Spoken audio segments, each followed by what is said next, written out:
Ikaw ang employee problems. Meron bang ganon? Presenting Solopreneurs. Ikaw lang, diskarte mo at ang iyong negosyo. At ang best part, iyong-iyo ang kita mo.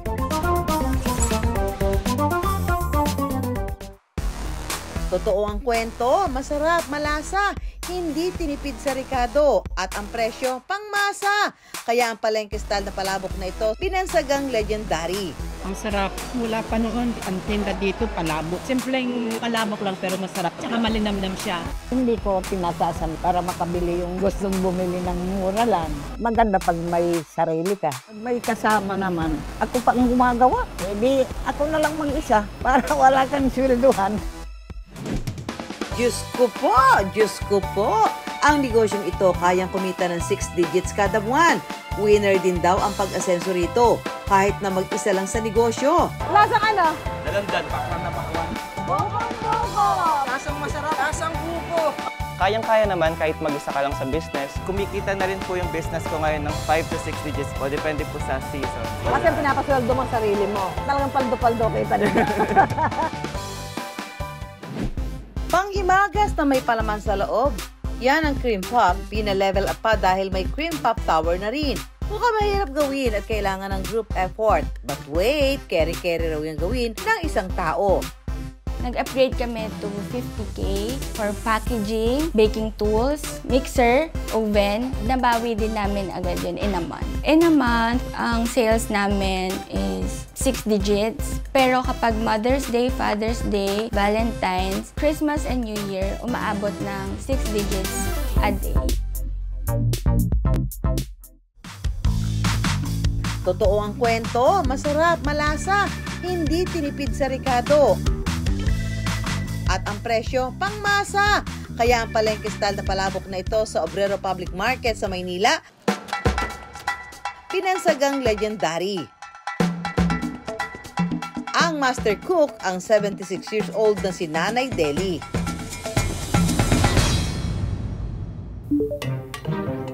Ang paboritong palabok ng sambayanan, nag-level up na rin. May ilang dinagdagan ng Ricardo o kaya gumawa ng sariling bersyon para maging markado. Pero kung classic palabok ang hanap, matitikman pa rin yan sa Obrero Public Market sa Blumentritt sa Maynila. At ang dinarayo roon, ang palabok ni Nanay Deli. Magkano lang ang palabok noon? 10, mayroon. Napakamura kasi noon. Kaya nakapagtinda ako ng sarili ko. Alas 4 ng umaga kung magsisimula ang araw ni Nanay Deli. Una niyang inihahanda ang mga gagamiting sangkap sa palabok. Mag-isa at tanging siya lang ang nagpapatakbo ng kanyang palabukan. Sa obrero na rin siya natutong kumayod at magluto all by herself. 17 pa lang ang edad ko nung nangamuhan ako. Nagluluto ako sa amo ko. Tinitingnan ko yung mga gawain lahat para matuto ako. Nang natuto ako, nakaano ako ng puhunan, nakahiram, sarili ako. Nang magkaroon ng pagkakataon, lakas loob siyang nagtayo ng sariling negosyo, ang kanyang classic palabok. Nagsimula lang sa puhunang 1,000 piso na halos 3 dekada na ngayong bumubusog sa mga taga-obrero ang palabok ni Nanay Deli. May edad na ako mga 50 ganyan. Nagsarili na ako. Mahirap yung namamasukan kasi aasa ka lang sa amo mo. Maganda pag may sarili ka. Ang malinamnam at hindi dinipid na sangkap na palabok ni Nanay Deli, mabibili sa halagang 40 pesos. Iba nga, namamahalan pa sa 40 eh. Kaya hindi ko tinataasan masyado para makabili yung mga gustong bumili ng mura lang. Dalawang klase ng palabok ni Nanay Deli. May makapal at manipis na bihon, nabubuhusan ng special palabok sauce, lalagyan ng toppings at pampalasa, gaya ng dinurog na tinapa at chicharon. May kasama pang toko at itlog. Wala naman daw espesyal sa ginagamit niyang mga Ricardo. Pero ang nagpapasarap daw sa palabok ni Nanay Deli, Sabi ko, sa sosyan. Pero kung titikirin nyo, walang lasa talaga. Kaya ako hindi ako magtitikin sa mga Ricardo. So, iba naman yung loto namin, hindi naman ganyan sa loto mo. Eh, hindi ko naman sinasabi, what yung sasabihin? kahit may edad na, kayang-kaya pa raw ni Nanay Deli ang pagtatrabaho kahit solo flight lagi. Sinubukan daw naman niyang kumuha ng makakasama noon pero mas nahirapan lang daw siya. Pag may kasama naman, ako pa ang gumagawa kahit maghugas ng kaldero, pinggan, ako pa. Hindi, ako na lang mag-isa para wala kang swelduhan. Kaya ako, naging katulong, hindi ako gano'n. Kahit hindi ko trabaho, ginagawa ko. Para masaya naman pinagtatrabahoan ko. 30 anyos nang mabiyuda si Nanay Deli na nagtulak sa kanya para kumayod para sa kanyang 3 anak. Para kumita ba? Siyempre nahirap pa naman uaasa ng hingi ka doon, hingi ka dito. Eh pag walang ibigay, siyempre magsasama pa ang loob mo. At hindi ka pabigyan. 7 araw sa isang linggo kung magtinda si Nanay Deli, walang day off. Sayang raw kasi ang kita. Walang pasyar-pasyan. Gastos pa yan. Gusto ko lang, yung araw-araw lang ako may trabaho. Kahit parang may lagras ako, sige, trabaho. Sabi nga nila, dapat di ka na nagtitinda. Ay, kako, hindi ako umaasa sa mga anak ko. Kaya ko pa sa ako. Abot-abot daw ang pasasalamat ni Nanay Deli sa Diyos dahil sa edad niyang 76 ay wala siyang anumang karamdaman. Maliban sa hingal kapag nagbubuhat at naglalakad. Eh, wala ko naman iniinom gamot. Kape, hindi ako umiinom. Kasi sumisikip ang mga bib ko. Tubig na mainit na lang. Yan lang ang iinom ko. Masaya rin daw si Nanay Deli kapag nakakatulong sa kanyang mga apo. Eh, hindi naman pwede, hindi ako nagbibigay din sa mga apo ko kasi pag nanihingi, hindi ako madamot eh. Sarap ng palabok ni nanay. Yung saltiness, tsaka yung linamnam ng lasa ng sauce, masarap. Simula ng dinayo ang palabukan ni Nanay Deli ng mga food content creator, umaabot na raw sa 3 kalderong palabok sauce ang nauubos niya at kumikita ng 2,000 piso kada araw. Hindi raw siya basta-basta nakakalimutan ng kanyang mga suki. Ang sarap. Mula pa noon, itong pwestong ito, ang tinda dito, palabok lagi. High school pala ako, kumakain ako rin tayo. Tama lang yung lasa niya, tama lang yung alat, tsaka malinamnam siya. Simpleng palabok lang pero masarap po siya. Masaya kami sa ginagawa namin. Lahat ng papansinin mo, mga may edad, talaga ang mga narito sa obrero, kasi mahal namin ang hanap buhay namin. Mahal namin ang aming mga produkto namin. Kaya ginagawa namin ang lahat ng makakaya. Ika nga ay at our best. Ang isa pang sikreto ni Nanay Deli para sumaksa sa negosyo, ang pagiging mabait at malapit sa mga customer. Kung marunong ka sa customer, mamait ka sa'yo, lalapit. Kaya ako kahit hindi po kilala, umaano sa akin, malapit sa akin ang mga customer ko. Ang success sa pagnenegosyo hindi nakadepende sa dami ng tauhan o katuwang sa pagpapatakbo nito. Minsan kahit solo mas epektibo. Basta nasa tamang direksyon, diskarte at determinasyon, kahit senior citizen na gaya ni Nanay Deli, ang produkto at negosyo magiging legendary.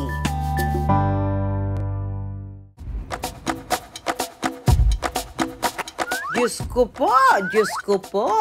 Mapapa-Diyos ko po talaga sa sarap ng real fruit juice. Bukod sa nakakapawi ito ng uhaw, nakagiginhawa rin daw ng buhay. Ang negosyong ito kayang kumita ng 6 digits kada buwan. Winner din daw ang pag-asenso rito, kahit na mag-isa lang sa negosyo.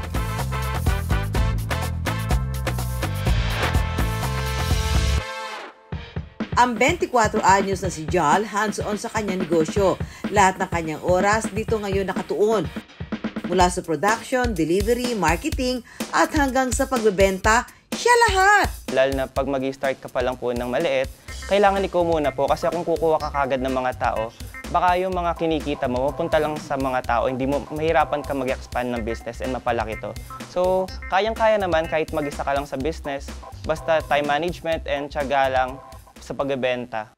Nagtapos sa kursong entrepreneurship si Jai sa University of Santo Tomas noong nakaraang taon. Nakatulong daw ang mga natutunan niya rito sa pinasok niyang negosyo. May mga opportunities silang binibigay sa amin, nakakapagtinda kami sa mga booth, and then yung mga technicalities sa business, kung ano mang kailangan, financial, marketing, and operation.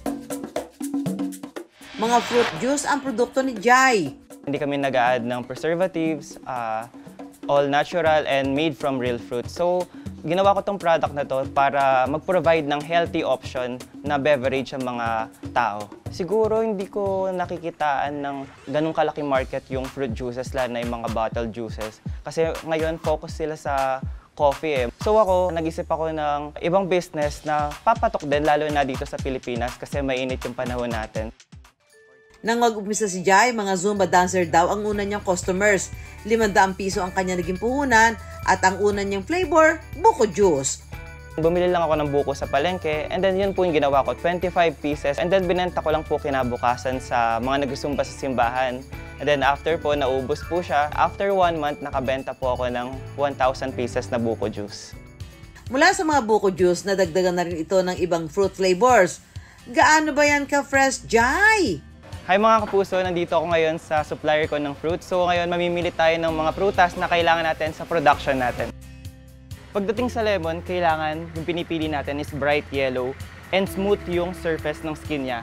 Kasi mas juicy pag smooth yung skin and pag bright yellow siya, mas fresh yung lasa. Hindi katulad ng mga ganito. Pag dark yellow and rough yung skin niya, konti lang sabaw and hindi na ganun ka-fresh yung lasa ng juice niya. Dito naman sa dalandan, mas okay yung dark green siya and smooth din yung skin ng balat ng dalandan kasi mas juicy and mas may asim siya. So lasang-lasa mo yung dalandan. Hindi katulad dito sa yellow, matamis-tamis na yung lasa niya. So hindi mo na malalasahan yung konting asim ng dalandan. At pati pala sa pakwan, may technique din. Kailangan maliit yung mata niya dito para maging mas mapula and mas matamis yung pakwan na gagamitin natin sa juicing natin. And di rin maganda yung sobrang hinog na pakwan. Kasi pangit na yung lasa and kagad siya nasisira. Maano-mano ang paggawa ni Jai sa kanyang fruit juices. Para sa lemon juice, hihiwain ng mga lemon sa kapipigain. Sasalain ito at lalagyan ng pampatamis sa tubig. Hahaluin lang ito at pwede nang isalin sa mga bote.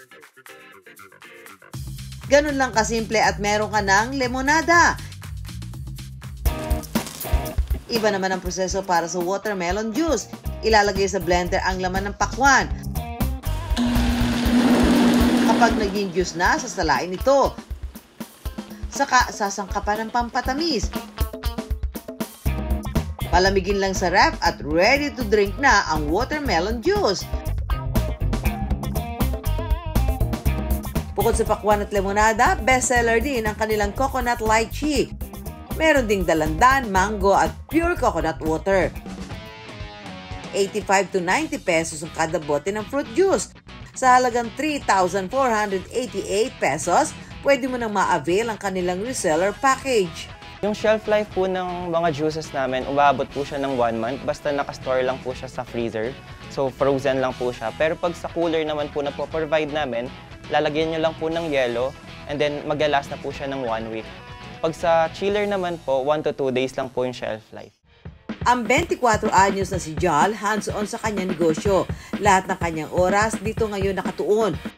Mula sa production, delivery, marketing, at hanggang sa pagbebenta, siya lahat. Ang negosyong ito kayang kumita ng 6 digits kada buwan. Winner din daw ang pag-asenso rito, kahit na mag-isa lang sa negosyo. Ayan, ako si Jai! Magandang umaga! Para naman napaka-refreshing nito. Ano to? Melon po, fresh melon juice po. Itong negosyo mo, ikaw ang mismo tao? Yes po, ako Siya lang may-ari, siya din na nagtitinda. Yes po. Ba, laking tipid yan, ano? Paano mo minamanage yung time mo? Nung college po ako, every morning po, focus po ako sa business. Umuwi po ako sa Pampanga, kukuha ng stocks, and then di-deliver ko po sa Manila dito sa UST. Nagsusupply si Jai sa 3 university sa Maynila. Ang lakas po sa mga school canteens and sakto po yung target market ko yung mga athletes that time. So doon, ang bilis nauubos ng mga juices. So nakaka 100 pieces per day po yung benta namin. At may 10 resellers na rin. May mga kumukuha na rin po sa May Marikina, sa QC, dito rin po sa Pampanga may nagre-resell na rin po. Kumikita na rin po yung business ko ngayon ng 5 to 6 digits po, depende po sa season. Wala kami namin ng pwesto? Wala po, kasi po supply po lang, Walang B2B tao. po. Yes po, business to business po. Kasi pinapasweldo mo ang sarili mo. Yes po. So yung talagang paldo-paldo kita dito. Tikiman time! So, Jai, di ko palalampasin yung pagkakataon na tikman itong mga produkto mo. Pero siyempre, isa lang muna titikman natin. Yes, so- Ano ba yung bestseller mo dito? Ito pong Coco Lychee po namin po. So, may lychee yan. Yes po, may real lychee po siya. Oo, may lychee.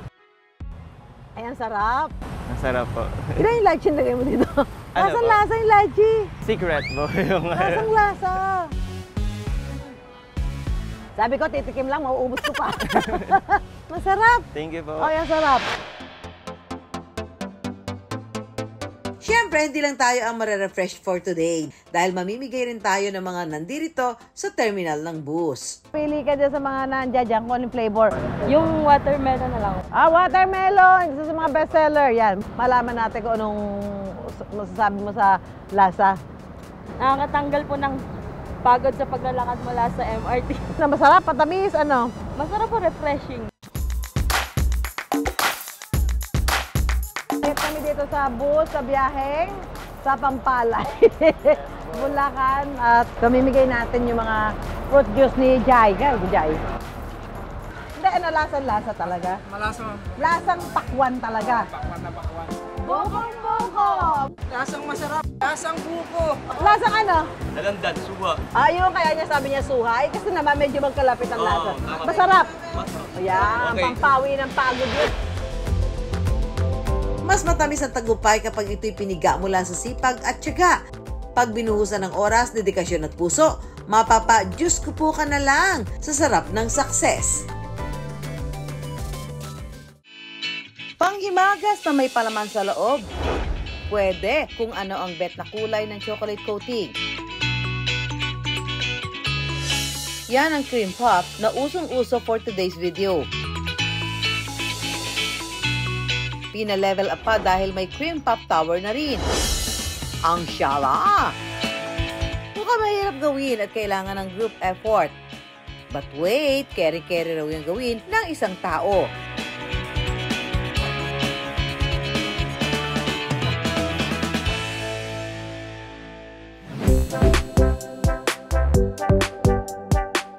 Kahit madalas na solo flight sa pagnenegosyo, no problem ang naging mantra sa buhay ng 28 years old na si Sienna. Yakang-yaka raw niyang ma-achieve ang kakaibang tore na ito sa tulong ng tutorial videos online. Nagsimula po kami noong 2021. Sa kagustuhan ko pong mag-provide for my family. Since may cream puff na kami, why not gawin namin din siyang cream puff tower. Then when I posted it, sunod-sunod naman yung inquiries. Sobrang dami talagang order din. Pero kung hindi na talaga carry ng powers ni Sienna, to the rescue naman daw ang kanyang asawang si Rohel. Dalawa lang kasi kami na nagmamanage talaga. And we have 2 kids. Minsan, overwhelmed din yung orders. To the point na hindi na talaga kami nakakatulog. Pero ang ginagawa lang namin, time management. Simple lang daw ang pangarap noon ni Sienna ang magkaroon ng oven, mixer at baking tools. Pero sobra-sobra ang ibinigay sa kanya. May mga times na may gusto rin yung mga anak ko ipabili. Ayoko naman na hindi ko siya mabibili. Kaya talaga nag-business din ako. Doon kami kumukuha ng pang-rent namin and yung mga pang-daily expenses namin. Dahil kaliwat kanan na ang nagbebenta ng gahiganting dessert na ito, double effort daw ang kailangan sa pagpromote. Sumasali ako sa mga iba't ibang groups. I post daily talaga yung mga products ko. Satisfied ang Cream Puff Tower Cravings mula 1,650 to 3,000 pesos. May iba't ibang designs na pagpipilian. Kaya rin daw gumawa ni Sienna ng chocolate-covered strawberry. At may version din siya ng smashable cake. Nakadepende rin sa design ang presyo. In a day, nakakakuha kami ng 5 to 7 cream puff towers. Bukod doon, may iba pang orders. Pwede na ba magsimula ng sariling pastry business? This is your chance, kanegosyo! Yan. So, Ate Sienna, ano unang gagawin? Kailangan may apoy. Yun. Low heat lang po. Low heat lang. Butter po first. Butter. Lahat na to? Opo.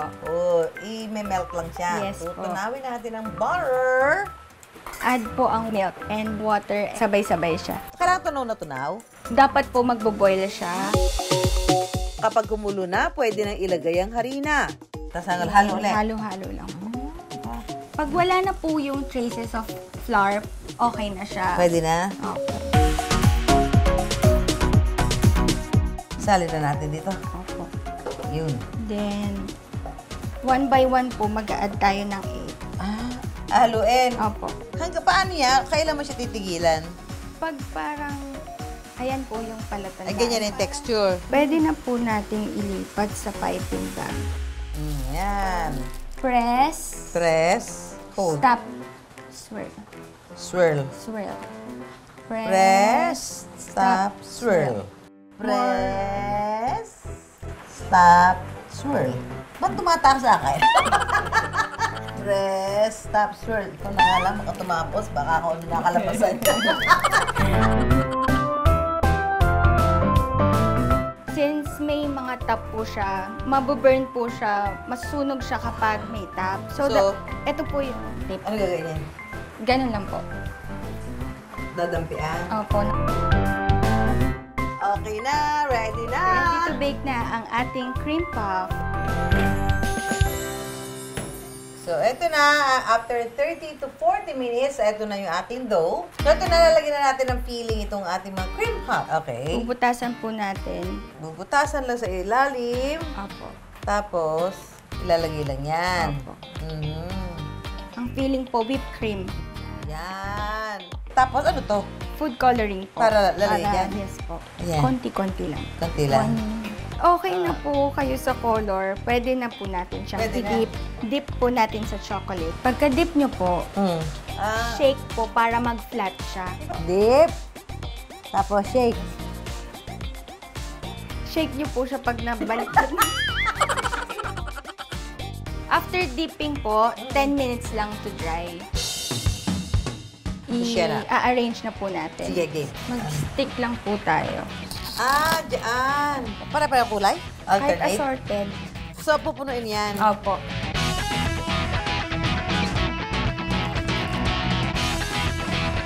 Yun. Kalain mo yun. Kasya siya, oh. Yan. Yan. Ang ganda. Design na po, ito po. Bali, ang fondant po, dumidikit siya sa water lang. Since nagmo-moist na po Pwede na siya. Pwede ganun-ganun lang po siya.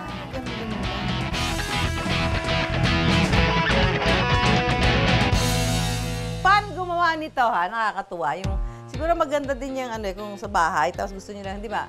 Kung gusto nyo inegosyo siya, pwede ding bonding, no? Ng inyong pamilya. Ito na, patitikim na natin, Ate Shena, ang ating cream puff. Pili ka na, kung anong kulay dyan.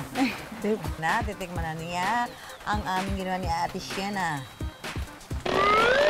Nakasilip. Sarap po. Sarap? Pwede po sa matanda. Oo, Kasi kasi hindi siya masyadong matamis. saka masarap eterno saan yan? Sa kape po. Paborito niyang kulay ay? Green. Masarap po. Masarap? Hindi po siya gano'ng matamis. Yung kulay green yung labi mo. Opo. Anong kulay ang gusto mo? Kulay? Itong sky blue. Sky blue. Sige, yan. Tingnan mo ha. Tapos kung ano masasabi mo sa lasa. Pang any equation. Any equation? Any occasion. Pang any occasion? Yes, ma'am. What time of the day? Pagkatapos kumain, panghimagas. Ano lasa? Matamis? Hindi, sakto lang siya. Sakto lang. Para simulan ng baking business ni Shena, naglabas siya ng 5,000 pesos. Nag-upgrade kami to 50K for packaging, baking tools, mga mixer, oven. Nabawi din namin agad yun in a month. Kasing tayog na rin ng Cream Puff Tower ni Shena ang kanilang kita. In a month, ang sales namin is 6 digits. Pero kapag Mother's Day, Father's Day, Valentine's, Christmas and New Year, umaabot ng 6 digits a day. Pero kahit patok ang negosyo ni Shena, may pagkakataong tumatabang din daw ang kita. On slow days naman, ang ginagawa namin, general cleaning sa kitchen, inventory, nagtatry kami ng different recipe, new ideas na naman for our business. Naglalaan din daw sila ng oras sa pahinga at sa pamilya. Sweet success daw talaga ang napiling negosyo ni Shena. Nakapundar na sila ng appliances at motor na ginagamit pang deliver. Nakapagta-travel na rin sila at may extra savings pa para sa pamilya. Plano na rin ni Shena na magkaroon ng physical store at makapagpatayo ng sariling bahay. You need to try kasi hindi mo naman malalaman yung outcome pag hindi mo siya tinry. Pray hard din talaga. Be consistent.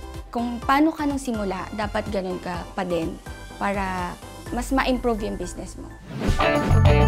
Walang tauhan, no problem yan sa business. Kayang-kayang maging solopreneur basta't may tamang abilidad at diskarte sa pagninegosyo. Kaya bago man ang halian, mga business ideas muna ang aming pantakam.